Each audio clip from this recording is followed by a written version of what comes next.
네, 저 고민이 지금 시세 차익형으로 뭐 전세나 뭐 이렇게 해서 아파트 투자를 해가지고 뭐 2년이나 혹은 4년 뒤에 매도를 해서 시세 차익을 하는 게 더 이익일지, 아니면은 뭐 상가나 아니면 뭐 아파트 같은 거를 월세 투자를 해서 월 수익을 받는 게 더 이익인지, 그게 조금 고민이거든요.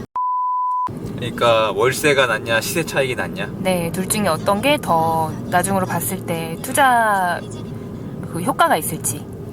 그러니까 지금 사실은 우리가 지금 상가 임장을 가잖아요. 네. 그죠? 상가 임장을 가는데 이 질문 되게 많이 받거든요. 그러니까 월세를 노리는 게 낫냐 시세 차익을 노리는 게 낫냐. 그런데 많은 분들이 상담할 때 이렇게 합니다. 본인 상황에 맞추세요라고 얘기하는데, 저는 이렇게 약간 어정쩡하게 대답 안 해요. 저는 시세 차익이 낫다고 생각을 해요. 그러니까 해보니까 월세를 노리고 하는 투자가 가능할 시기에는 어떨 때냐면 부동산 침체기, 특히 대출이 자유로울 때예요. 지금은 아니지금. 일단 월세 세팅을 돈이 없는 사람이 많이 하려면 대출의 힘이 절대적으로 필요한데 지금 대출이 잘 안 나오거든요. 네. 그러면은 지금 월세 세팅을 하려면 어떻게 해야 되냐면 투자금이 조금씩 들어가야 돼요. 그럼 투자금 대비 월세 수익률이 되게 잘 맞추면 잘 나올 수 있지만 별로 안 나온단 말이에요. 그러니까 시세 차익이 낮다는 거지.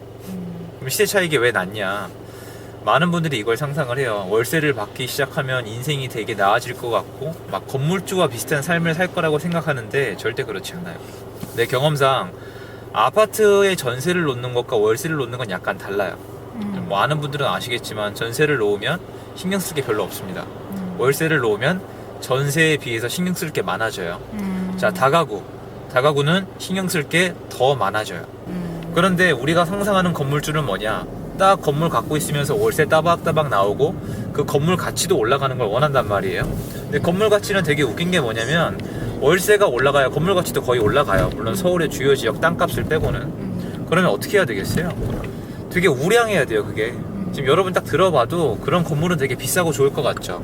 네, 맞아요. 되게 비싸고 좋아요, 그런 건물들은. 그러려면 목돈이 필요합니다. 근데 지금부터 처음부터 월세를 노리고 투자한다 그러면 그 월세 물건은 상대적으로 시세 차익이 적을 수밖에 없거든요. 해보신 분들은 무슨 말인지 알 거예요. 이게 구조가 그렇게 월세도 나오고 시세가 막 올라가지가 않아요, 잘. 그러면 재산이 안 불어나죠. 그럼 우리가 원하는 나중에 건물을 살 목돈을 모으기가 어렵다는 얘기예요. 그러니까 처음부터 월세 차익을 노리면 어떻게 된다? 나중에 내가 노리던 진정한 자유를 누리는데 시간이 더 오래 걸려요. 그래서 처음에 만약에 내가 지금 월세를 대신할 수 있는 월급을 받고 있다면 차라리 그 월급을 가지고 시세 차익을 노리는 투자를 해서 자산을 불리는 게 더 나을 수 있겠죠.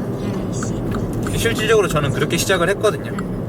근데 이제 많은 분들이 질문하는 게, 야, 나 아는 사람은 뭐 지방에다가 한 채에 500, 1000 투자하고 임대사업자 내서 월세를 받는다. 뭐 좋은 투자법은 맞아요. 근데 많은 노동이 필요하고, 그리고 지금은 그게 옛날처럼 쉽지가 않아요. 왜냐면 대출이 그렇게 안 나오거든요, 쉽게. 그러면 내가 제한되어 있는 어떤 자본을 가지고 투자를 해야 되는데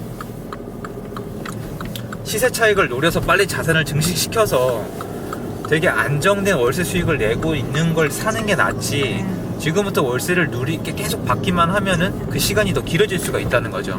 자기 선택이에요. 그런데 제가 해봤을 때는 시세 차익이 나아요. 그러니까 아니라고 하는 분도 있을 거 나 인정하는데 시세 차익을 노리는 게 나아요. 시세 차익을 노리고 여러분이 생각하는 거 되게 뭐 아무거나 예를 들어서 정말 서울 한복판에 있는 사거리에 있는 1층 상가, 이런 거는 세입자분들한테 연락이 안 와요. 왜냐면 인테리어 본인들이 직접 하시죠.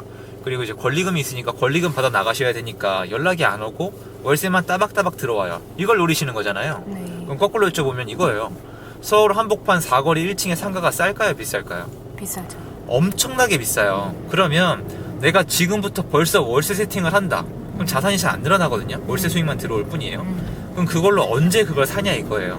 그런데 처음부터 시세 차익만 노리고 가치 투자나 아니면 약간 여러 가지 전략, 경매, 공매, 아니면 뭐 보류주 이런 걸 하면은 시세 차익이 되게 빨리 늘어나거든요. 그리고 내 생활은 내 노동이나 내 월급 갖다 버티는 거예요, 그러면서. 그리고 나서 월세가 잘 나오는 그런 우량한 물건을 사는 게 차라리 나을 수도 있다고 생각을 해요. 다만 침체장이 오고 또 대출이 완전히 다 풀려버리고 또 월세 세팅이 나오는 시장이 온다면 대답은 또 틀려요. 예를 들어서 한 13년, 14년이라고 해야 될까? 그러니까 그 당시에 지방에 있는 물건을 경매로 받아서 90% 대출, 80, 90% 대출을 받고 보증금에 월세를 끼면 한 채에 뭐 내 돈 500이나 아예 돈이 들어가지 않은 상태로 월세가 한 달에 뭐 15만 원에서 25만 원이 남았었어요. 그거를 계속 반복해서 쌓아 올리면은 나중에 월세가 300, 400, 500이 올라가요. 하지만 해본 분들께 여쭤보고 체험을 해보면 그 관리가 그렇게 쉽지만은 않아요. 그리고 어느 정도 한계가 옵니다. 그래서 더 우량 물건으로 거의 다 옮겨가세요. 그리고 그 와중에 그때는 지방시장이 올라줬잖아요. 지금은 지방시장이 불안정한 상황이 많고 대출이 그만큼 안 나오고 월세도 그만큼 안 나오는 상황에서 돈이 똑같이 있다면은 차라리 투자 전략을 바꿔서 이렇게 종잣돈을 모아서 시세 차익을 노리는 게 낫지, 월세를 노리는 거는 먼 미래에 대해 꿈이 있잖아요. 월세만 받는 삶? 그거에는 합당하지 않지 않을까라고 생각이 듭니다. 그래서 저는 대답은 간단합니다. 시세 차익을 노리자. 이런 거예요. 그러면은 뭐 월세를 받는 거는 또 다른 노동의 하나일 뿐이다. 그리고 시세 차익이 훨씬 더 좋은데 이제 시세 차익을 이제 벌으려면은 월세로 이제 받는 돈을 조금 더 분산 투자해가지고, 그러니까 월세에 들어가는 그 투자금 분산 투자해서 더 다른 거를 더 시세 차익을 놀려서 더 많이 한다. 혹은 더 좋은 우량 물건에 투자를 한다. 그게 더 낫다는 거네요. 그렇죠. 근데 시세 차익이 월세 투자보다 훨씬 좋다는 뜻은 절대 아니에요. 이거는 정말 개인 능력 차이인데 상품마다 지역마다 전략이 다 달라요. 그런데 이 월세 세팅에 훨씬 더 노동이 많이 들어가고 좀 전략적인 접근이 필요하거든요. 월세 세팅을 노리는 상품들은 나중에 매도가 좀 어려운 경우가 많아요.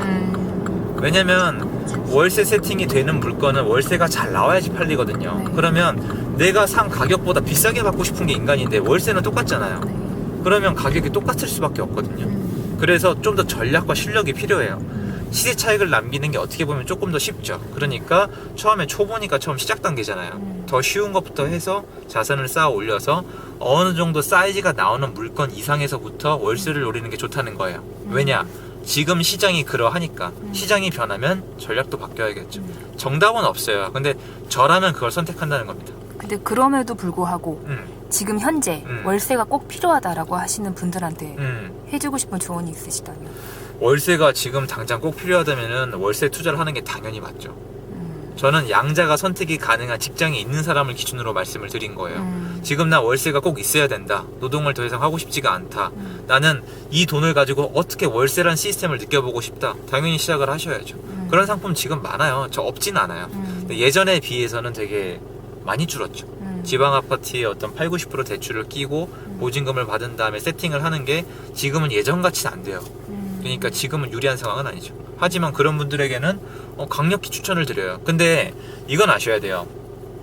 내가 지금 월세가 꼭 필요하다는 거는 투자를 해본 제 입장에서는 시세 차익과 매도에 대한 어떤 어려움, 그런 걸 어느 정도 감당하겠다는 걸로 들리거든요, 저는. 그러니까 나 월세를 꼭 받을 거야 이러면 뭐냐면 나중에 난 시세 차익이 좀 더 적을 수도 있어, 상대적으로. 그러니까 시세 차익형 투자보다 시세 차익이 적을 수도 있어. 그리고 매도가 쉽지만은 않을 수도 있어. 하지만 그럼에도 불구하고 난 월세를 받을 거야.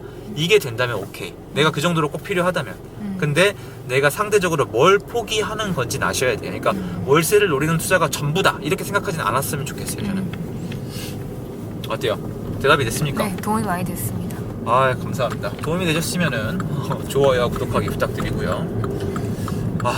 요새는 무조건 건강 조심이죠. 네, 건강 유의하시고요. 저도 오늘 조심해서 임장 잘 다녀오겠습니다. 오늘 간 물건이 만약에 되게 좋은 성과가 나오거나 좋은 정보가 얻어지면은 그것도 정보 공유 드리겠습니다. 감사드리고요. 행복한 하루 되세요. 여러분 안녕하세요. 얼음공장입니다. 제가 이번 영상을 좀 이렇게 움직이는 상황에서 찍어가지고 의사전달이 좀 안 되는 부분들이 있어가지고요. 일단 혹시 오해하실까봐요. 저는 월세 투자가 나쁘다는 게 아니에요. 월세 투자는 어떤 자기가 돈 버는 방법을 바꾸는 첫 단추거든요. 그래서 굉장히 중요하고 저도 해왔던 것들이에요. 근데 다만 지금 상황에서 유동성이 풀리는 상황에서 시세 차익을 노리는 게 여러분이 원하는 진정한 자유로 가는 건물을 사는데 더 빠른 길이라고 말씀드리고 싶은 거예요. 그래서 절대 월세 투자가 지금 불가능하다거나 나쁘다는 뜻이 아닙니다. 월세 투자 지금도 가능하고요. 특히 경매, 공매를 이용한다면 옛날과 똑같은 세팅도 가능해요. 근데 많은 분들이 일반적인 매매를 생각을 하시니까요.